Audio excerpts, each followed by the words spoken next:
Egypt, the ancient crossroad where Africa leans into the Middle East, where over 118 million people live, most of them clinging to the banks of a single river like life depends on it, because it does. The Nile cuts through the desert like a lifeline, one of the longest rivers on Earth flowing stubbornly south to north, defying expectations like everything else here. At night, from space, you'd see its course lit up like a glowing scar, proof that even in the harshest landscapes, people find a way to survive, to thrive, to build something eternal. Cairo sits on the northern part of Egypt, a city so packed it feels like the whole country's heart is pounding in its streets. Over 23 million people squeeze into a place where every square mile crams in more than 21,000 souls. A chaotic, beautiful mess that never really sleeps. The Nile runs right through it, carving Cairo into two halves, Cairo on the east and Giza on the west. Like a scar that reminds you, the river's not just water. It's the bloodline, the pulse, the reason the city even exists at all. After 20 hours in transit, Denver to Istanbul, Istanbul to Cairo, your day is delirious and starving. Next thing you know, you're in a car, new sensation blasting, parked in front of a shawarma joint in Giza where the line's spilling into the street. You forget the photos, forget the footage, you just eat. Because sometimes the best meals, the real ones, aren't for Instagram. They're for you. And this one was worth every mile. I didn't get a photo of the koshari, too busy eating it. Koshari is Egypt's national dish, pasta, lentils, chickpeas, rice, and spicy tomato sauce. A beautiful, carb-loaded mess that somehow just works. Follow the locals to find it, not the guidebooks. Cairo doesn't ease you in, it hits you fast, loud, and full of flavor. Saqqara, about 20 miles south of Cairo, ancient burial ground for the city of Memphis. And yeah, home to the Step Pyramid, the first pyramid. Built around 2700 BCE for some guy named Djoser. Designed by Imhotep, architect, doctor, priest, philosopher. One of history's true originals. The kind of mind that shows up once in a civilization. Maybe.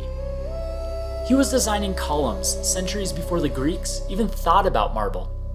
A man so far ahead of his time, he was doing genius-level work before there was even a word for genius. Forget Silicon Valley. This guy was the original disruptor. So yeah, pyramids, pharaohs, the whole obsession with death, it's fine. Interesting? Sure. But that's not what stops you in your tracks. It's the stuff carved into the stone. Every wall, every corridor covered, floor to ceiling, with symbols, stories, names. All hand-chiseled with a level of precision that makes modern tech look clumsy. As you meander the corridors, it hits you. Someone stood here, thousands of years ago, hammer and chisel in hand, turning stone into memory. And somehow, it's still here, still sharp, still echoing. And today, we still don't really know how they pulled it off.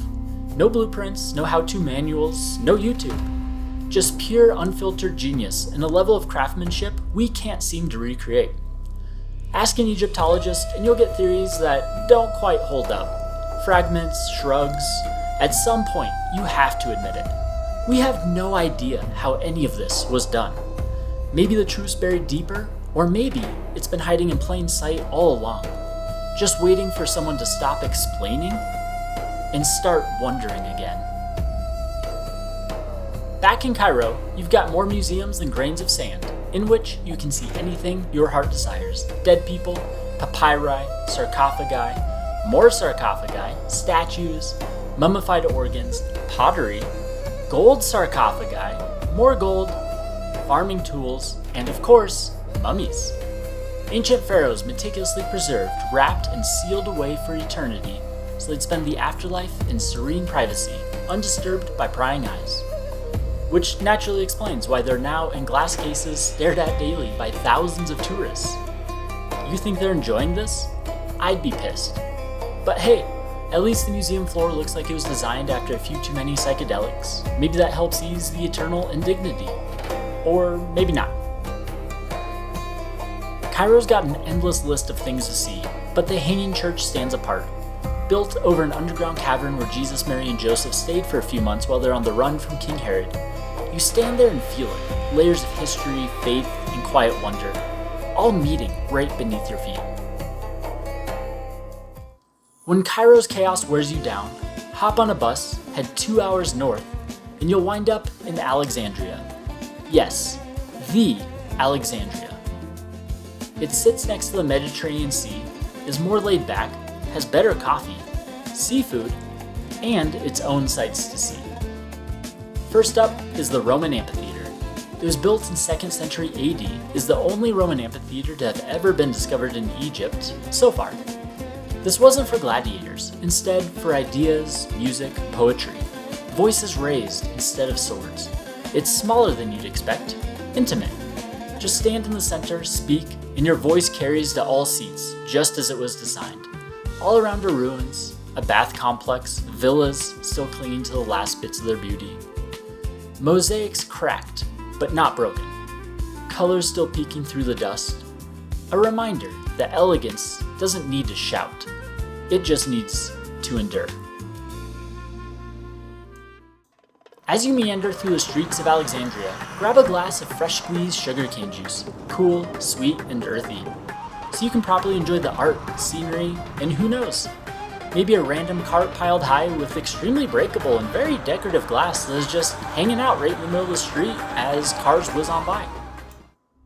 When you've had enough of the sun and heat, head below ground to the Catacombs.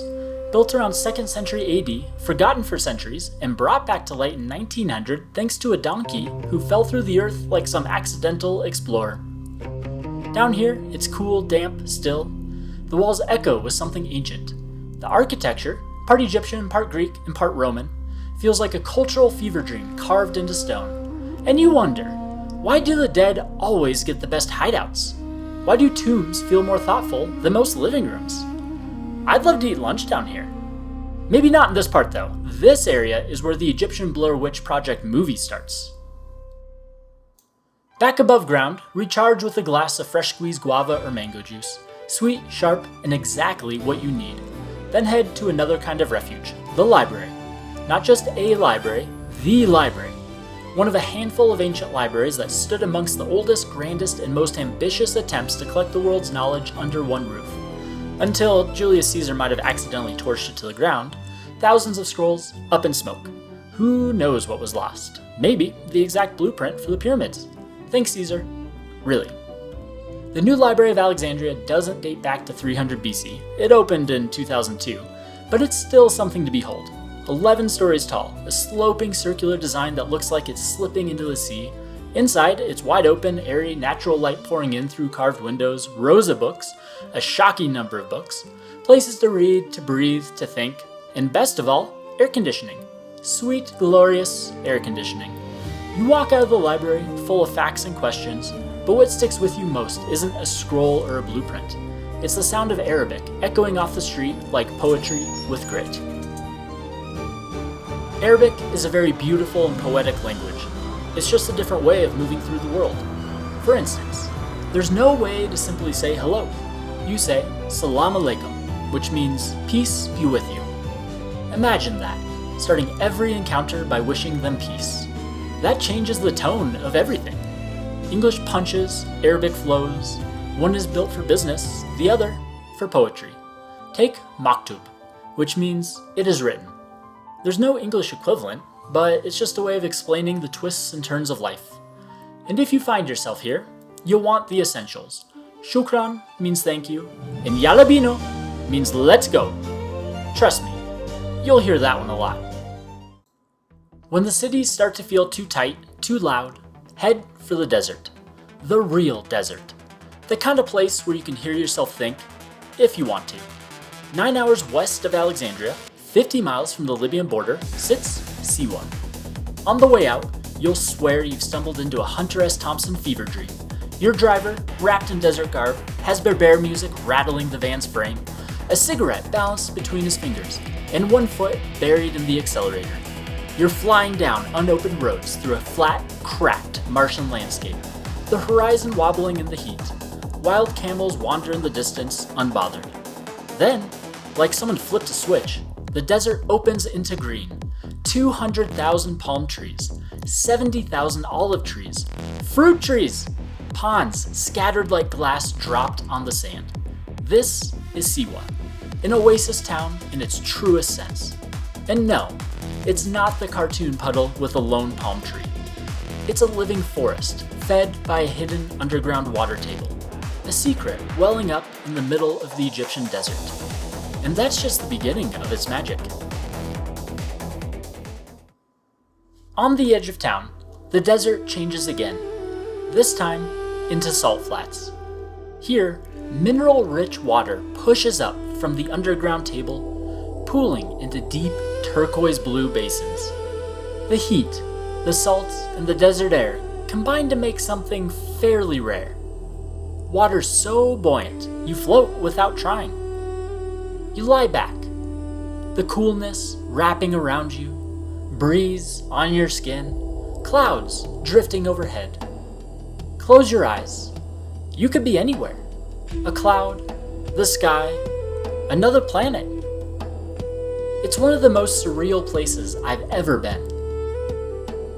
Nothing beats floating in that water. Minerals seeping into your skin, heat melting off your shoulders. Siwa mines over 5 million metric tons of salt a year. Some of it winds up on your icy winter roads half a world away. Funny to think, the salt keeping you from sliding into a ditch in January might have come from here, a place where snow won't be falling anytime soon. These pools are reason enough for the trip. One of many reasons Egyptians themselves escape here for vacations. Siwa moves at its own pace and vibe, low-key, relaxed, unhurried. After the cities, it feels like a long, welcome exhale. Maybe that's why it became home to one of the most mysterious sites in Egypt, the Temple of Amun. Better known as the Oracle Temple, built around 600 BC, it stood as a sacred place in the middle of nowhere, where people traveled from across the ancient world to hear the words of the god of creation, the king of the gods himself.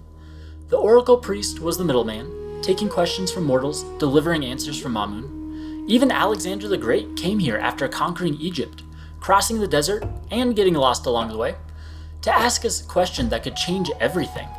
Was he the son of Amun? The oracle's answer was cryptic, always is, but still came back as yes, divine right granted. And really, who's going to tell Alexander no after he's just taken the country? Not me. Today, little remains of the temple, but standing here, surrounded by the desert, it's easy to see how this place could bend the course of history. You sit among the ruins, take in the horizon, and let your mind wander. Back to a time when the fate of empires was decided in whispers carried on the desert wind. When you're ready to disappear into the desert, climb into a 4x4 and hold on. The dunes rise and drop like waves, the driver pushing just hard enough to make you wonder if the next turn will flip you.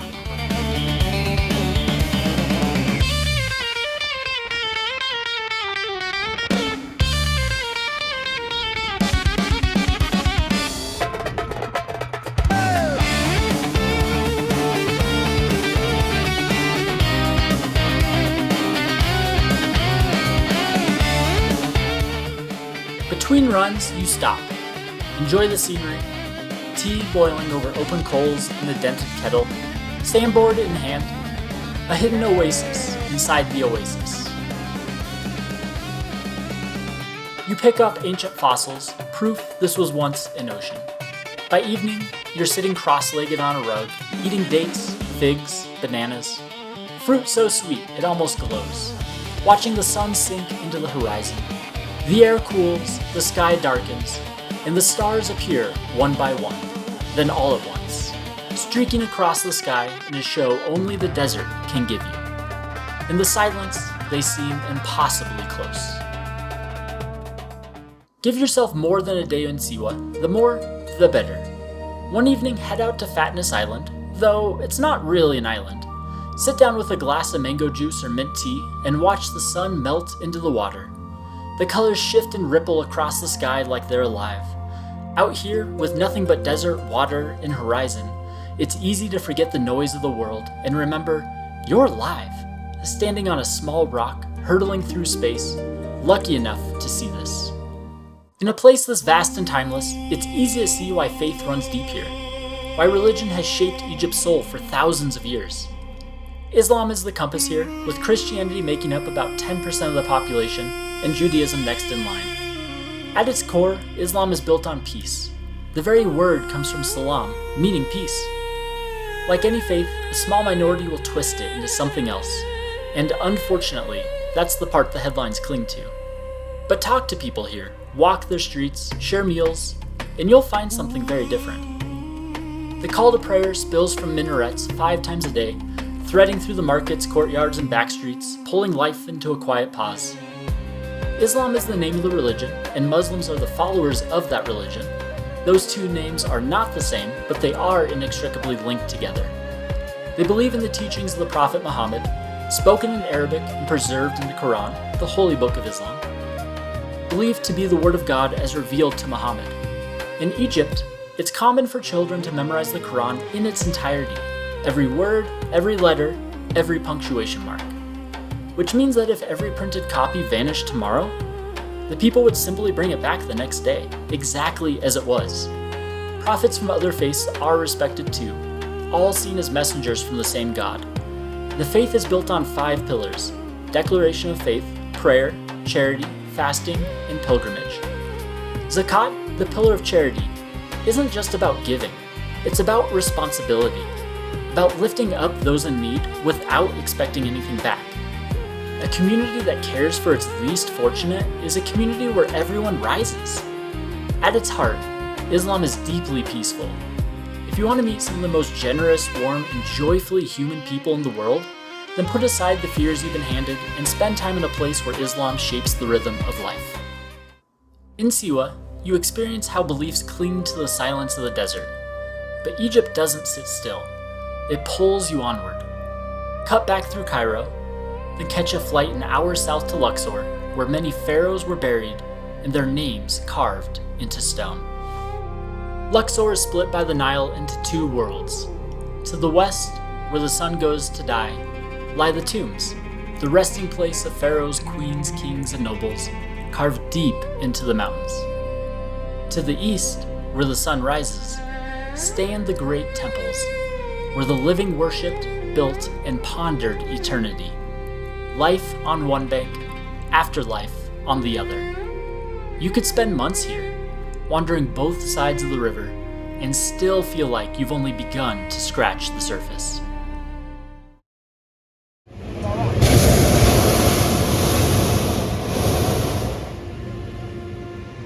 The day begins with fire, a sudden roar, bright against the night, as the balloon swells with heat. Around you, fabric giants stir awake, rising, one by one, lanterns against the darkness. You weave between them, canvas walls breathing in and out, the smell of propane thick in the air. Then lift, the ground drifts away, the desert shrinking below. 50 other balloons rise with you, a slow-motion fleet carried by the morning air. This is the desert's one cool hour, still, quiet, touched by a faint breeze. You float toward the cliffs, and there it is, the Temple of Hatshepsut. From above, it looks impossible. 3 perfect terraces cut into the rock, lines so clean they could have been drawn yesterday. Carved around 15th century BC for one of Egypt's female pharaohs, who built this not as a tomb, but as a way to bind herself to the gods forever. Around it, the hills are riddled with tombs, silent markers of power long gone.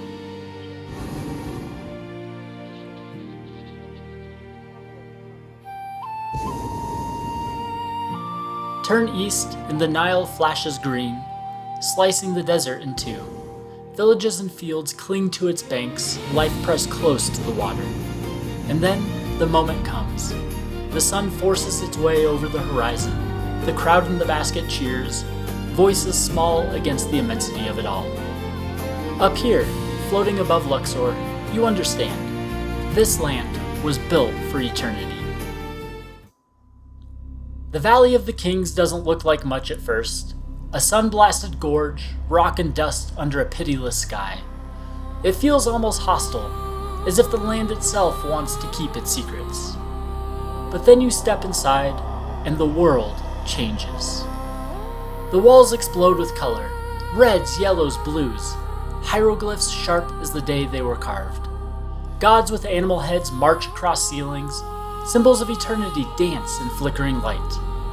The deeper you walk, the more it pulls you in. A labyrinth of paint and stone that feels alive. You could lose hours here, tracing stories in the walls, imagining what it meant to descend into this place 3,000 years ago. All of this, these tombs, these halls of color and stone, are carved straight into the mountain. Just hollowing out the rock would have been impressive enough. But then, they covered it in art, in visions of gods and afterlives, in symbols meant to outlast time itself. And somehow, they have. These tombs don't just preserve the dead, they preserve questions about power, faith, how far humans will go to touch eternity. Walk its tunnels, stare at its walls, and you feel it. The afterlife was never an idea here, it was a destination. Take King Tutankhamun here, mummified and sealed away to never be seen by the eyes of another human being again, only to be put on public display for everyone to see a few thousand years later. I'd be pissed. Then there are the sarcophagi, immense blocks of granite and quartzite, carved so smooth they catch the light like glass. They're bigger than the passages themselves, too heavy to move by any logic we know. How they were placed here remains a mystery, another piece of Egypt's puzzle that refuses to be solved. And yet, standing here, you realize the mystery is the point. The weight of the stone, the brilliance of the paint, the silence pressing in from the mountain itself. It all feels designed to humble you, to remind you that these kings weren't just chasing immortality, they were building a conversation with eternity, a dialogue still happening long after their voices are gone. Step back into the light and the Temple of Hatshepsut rises in front of you. From the air it stuns, but on the ground the scale's undeniable. Terraces cut into the cliff, stone towering above. You feel small, and there's no time to linger. Too much to see, too little time. Onward to the tombs of the artists. For centuries, people clung to the theory that slaves built everything in ancient Egypt. But this place pours a lot of salt on that theory. These tombs belong to the craftsmen who carved and painted the pharaoh's eternal homes. They lived just outside these tombs in a small village, and they built these very artistic tombs for when their own time came. You can see it in the details. Their tombs are rich with the same precision, the same colors, and arguably even greater vibrance than the kings themselves. That does not happen if you are a slave. These men had status, money, and the freedom to leave behind their own mark. They even had their own temple. Small, yes, but bursting with art. Not just decoration, art. The kind that tells you skill was currency here, and it was well respected. What remains of their town still clings to the edge of the desert, a reminder that Egypt's wonders weren't built by nameless slaves, but by artists, masters of their craft, who carved eternity with their own hands. Across the Nile's Karnak, where you go to feel small, like an ant walking through a world built by 100-foot giants. It's the largest religious building ever constructed in the ancient world. Not a single temple, but a sprawling city of stone devoted to Amun-Ra. Sound familiar? Karnak isn't just walls and columns, it's layers of history stacked on top of each other. Every pharaoh wanted to leave their mark here, so what began as a sanctuary grew into a maze of temples, courtyards, and halls, each more ambitious than the last. The hypostyle hall alone holds over 130 columns, some so massive you could fit a small house between them. Walking among them, you don't just feel dwarfed, you feel absorbed, swallowed by stone. And here's the thing, most of these inner sanctums were off limits. Only priests and the pharaoh were allowed in, which makes wandering them today a little surreal. It's like if 2,000 years from now travelers casually strolled into the Oval Office, snapped photos in the Situation Room, and bought a souvenir on the way out. But here, the echoes are different. Every carving, every pillar, every block of stone was a conversation with the gods, a plea for connection, a bid for eternity. And standing here, free to walk where only the chosen once stood, you can feel just how badly they wanted to be remembered. Egypt gives you more than enough ancient ruins to gawk at, temples, tombs, pyramids that scrape the sky, wonders that have outlasted empires. You stand there shoulder to shoulder with tourists, cameras clicking like locusts in the heat, and yet, even through the noise, the pyramids hit you. They're still one of the great wonders of the world. They live up to it. But standing in front of them, I can't help but ask, why does any of this matter? What's the point of staring at stone, at monuments to people who have been dust for thousands of years? And then it hits you. Not one of those pharaohs outran death. Not the richest, not the strongest, not the ones who claimed they were gods. If they couldn't take their treasures with them, what makes us think we can? Build your tomb high enough, seal it tight, and one day it's still cracked open, your body under museum glass for strangers to shuffle past thousands of years later. Egypt remembers death in detail, down to the pigments on the walls. But their lives? Their laughter, their meals, their daily struggles, the stories they told each other in the dark, that's mostly gone. What survives is their obsession with what comes next, which, in its own way, is a reminder. Stop looking so far ahead. Look around. Live now, with the people in front of you. Because a country isn't just its past, it's its present. And there's a hell of a lot more to Egypt than the pyramids. If the pharaohs taught us anything, it's that eternity doesn't belong to us. But kindness does, love does, respect does. How we treat each other, that's the real legacy. Lift up the people who are struggling, and you lift everyone. So put aside your irrational fears, sit down with someone different, share a meal, and just listen to them. Be inquisitive, put your own beliefs aside, and you will be astonished by what you discover. A tourist skims the surface, seeing only monuments and experiencing very little. A traveler dives deeper, tasting the local food, stumbling through the language, sitting with strangers, regardless of who they are, embracing discomfort and trying to see the world through their eyes. Travel isn't about taking off sights. It's about letting the world crack you open a little. Tourists see monuments, travelers see people. So don't be a tourist, be a traveler and get out there. Let the universe in, see for yourself what the world has to offer, what your own journey has in store for you. Explore, dream, discover. Because the truth is, we all end the same way. What matters is what we do while we're here.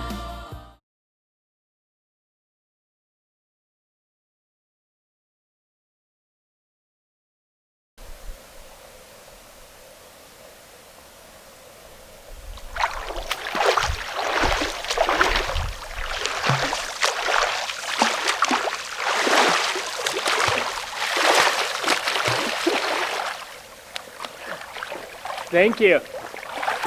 This is my favorite to do. Really? Swimming?